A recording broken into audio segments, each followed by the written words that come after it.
Hello and namaste everybody. आज चाहिँ घटस्थापना आज अक्टोबर 7th नेपालमा घटस्थापना देन घटस्थापना भयो. सो आजको दिन चाहिँ मैले इभिनिङमा मैले आज भिडियो बनाउने मैले सोचे. सो अहिले म यो भिडियो बनाइरहेको छु.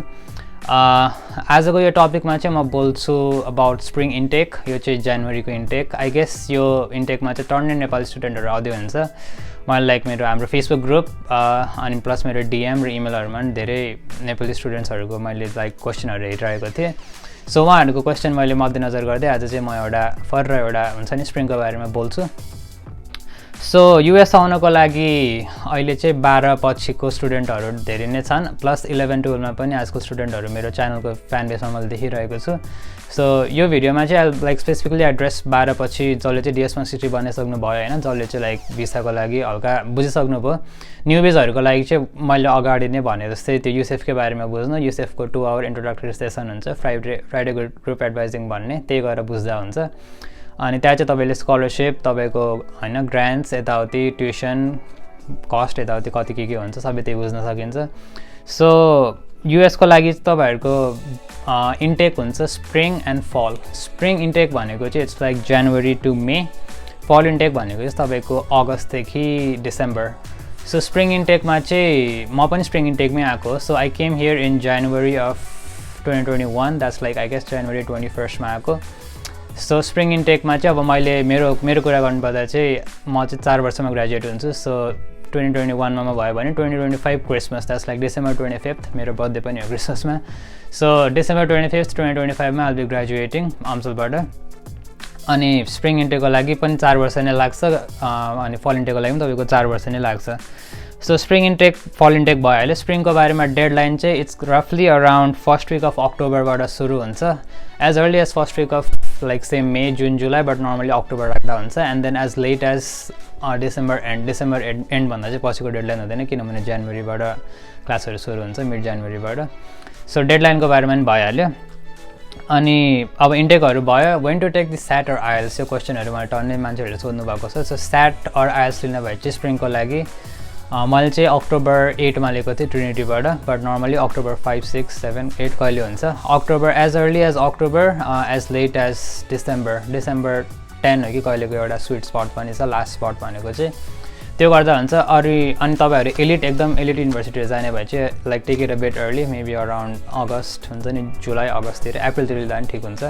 बट नर्मली एउटा जेनरल रुल अफ थम मेरो च्यानल बेस हेरे अनुसार चाहिँ आई गेस सबैजना हामीहरू एभरेज युनिभर्सिटी आउन खोजिरहेका छौँ. सो उहाँहरूको लागि चाहिँ अक्टोबर नोभेम्बर डिसेम्बर जहिले टाइमले फेभर गर्छ त्यही दसैँ तिहारको बिचमा लिँदा ठिक हुन्छ.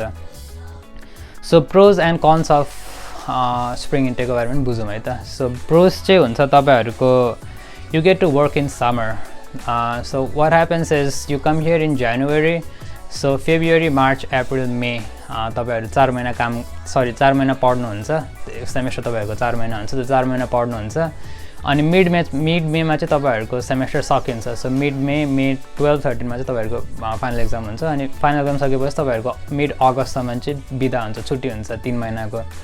सो जुन जुलाई अगस्त 3 महिना चाहिँ तपाईँहरूको छुट्टी हुन्छ. छुट्टीमा चाहिँ you get to work like 40 hours per week. त्यो चाहिँ अन क्याम्पस लिगल जब हो as opposed to like 20 hours per week त्यो नर्मल स्कुल डेजहरूमा. सो 40 आवर्स पर विक काम गरेर चाहिँ मान्छेहरूले अर्को सेमेस्टरको लागि ट्युसन जुटाउनुहुन्छ. And like many of you guys have been asking me कसरी अर्को सेमेस्टरको लागि ट्युसन जुट्छ यताउति भनेर. So that is the secret for spring intake. समरमा चाहिँ मर्ने गरी काम गर्ने अनि जति पैसा कमाइन्छ अर्को इन्टेकको लागि सट्ट सबै पैसा ट्युसनमा जान्छ. सो ट्युसनको कुरा पनि त्यसरी कभर हुन्छ. अर्को pros you get in spring intake is like you have better class interaction with your teachers and faculty. किनभने स्प्रिङमा प्रायः जस्तो धेरै विद्यार्थीहरू आउँदैनन्. सो क्लास साइजहरू प्रायः जस्तो स्मल नै हुन्छ. अनि स्मल क्लास साइज भयो भने you get to like have a good one-on-one interaction with the teachers अनि अरू फ्याकल्टी साथीहरूसँग, जसले गर्दा चाहिँ एउटा बन्डिङ पनि ठिक हुन्छ, नेटवर्किङ पनि हुन्छ. So that is a big advantage over फल इन्टेक. फल इन्टेकमा पनि होला बट स्प्रिङमा चाहिँ क्लास साइज स्मल भएर चाहिँ that is one of the things I have witnessed myself. So नेटवर्किङको लागि लिङ्कडिनमा कनेक्सनहरू बनाउनु छ भने अर फ्युचर ग्रोथको लागि बनाउनु छ भने that is the way to go.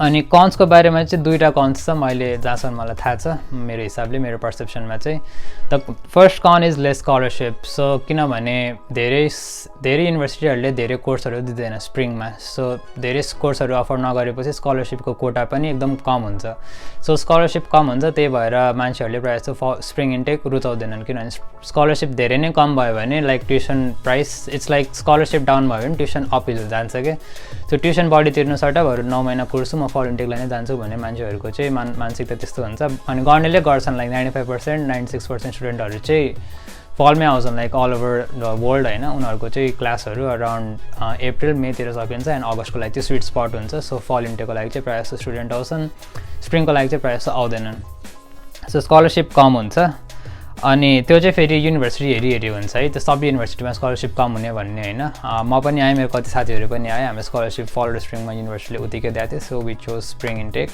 rather than like wasting 7-8 more months to go for fall intake so that's like again on the university and the next con would be less courses since like there's very less students in spring intake the university doesn't provide more courses as opposed to fall intake so less course भयो भने तपाईहरुको class required क्लासहरु for graduation त्यो क्लासहरु पनि स्प्रिङमा बन्द हुन्छ फलमा मात्र खुल्छ सो एक सेमेस्टर चाहिँ तपाईहरुको यसै हावाहुई क्लास धेरै you get to like I mean you can still grow but price 90% then now that's a very high number say 70% of chance ma चाहिँ तपाईहरुले एउटा इन्टेक भरि चाहिँ के पनि गर्नु हुँदैन एकैचोटी फल इन्टेकबाट स्कलरशिपहरु पनि रिन्यू हुन्छ क्लासहरु पनि पाउनुहुन्छ so that is one big thing to like you know have a look at as well अनि प्रोज कन्स भयो त्यसपछि तपाईको डेडलाइन भयो सो अब कन्क्लुजनमा भन्नुपर्दा चाहिँ which intake is better I guess as a side अघि नै मेरो च्यानल बेसहरू सबैजना लाइक एभरेज युनिभर्सिटीमै जान खोज्नु भएको रहेको छ सो एभरेज युनिभर्सिटीमै जाने भए चाहिँ स्प्रिङ अर फल regardless of which ever intake is it is त्यही इन्टेकमा आउँदा हुन्छ जहिले तपाईँलाई रुचि लाग्छ आउँदा हुन्छ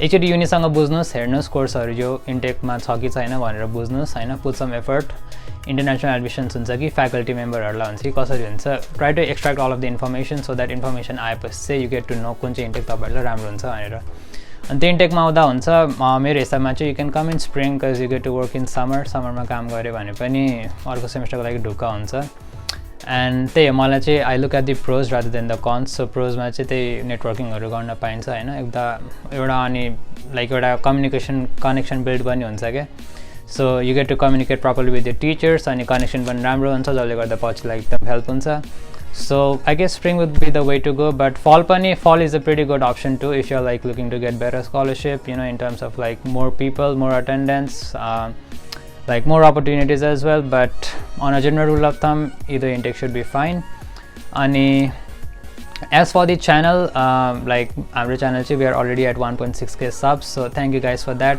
channel चाहिँ एकदम ग्रो भइरहेको छ YouTube algorithm is going pretty good and I guess हल्का अहिले तपाईहरुले मोनेटाइजेसनको लागि एडहरु पनि देखिराख्नु भएको छ होला so if you could like maybe do something with the ads maybe watch it or even if you skip it I don't mind but if like you know if you get maybe irrelevant ads just let me know किनभने algorithm is kind of weird at times so त्यही हो एडभर्टिजमेन्टको भइहाल्यो च्यानलको पनि भइहाल्यो so next video चाहिँ म के को बारेमा बनाऊँ I am like kind of clueless honestly so केही तपाईँहरूलाई सजेसन छ केही क्रिटिसिजम छ भने पनि feel free to like comment down below अनि त्यसपछि यो इन्टेकको लागि चाहिँ तपाईँहरू इन्डिया जाने कि नेपाल जाने भन्ने उसमा प्रब्लममा डिलेमामा हुनुहुन्छ भने चाहिँ what I will say is just take it wherever you feel convenient अब प्रायः जसोले चाहिँ इन्डियामा म देख्छु कि ग्रुपहरूमा कति छ इन्डियामा एक्सेप्टेन्स रेटहरू भन्नुहुन्छ त्यो रेट हेर्नु सट्टा पनि just ask yourself if you are like well prepared जहाँसुकै इन्टरभ्यू दिए पनि एउटै कुरै हो होइन त्यो लाइक भेडाहरूले जे गर्छ एउटा फ्लक अफ सिपहरू जान्छ त्यही चाहिँ नजानु होइन आफूलाई जहाँ सुटेबल हुन्छ नेपालमै छ भने नेपालमै दिने किन्ने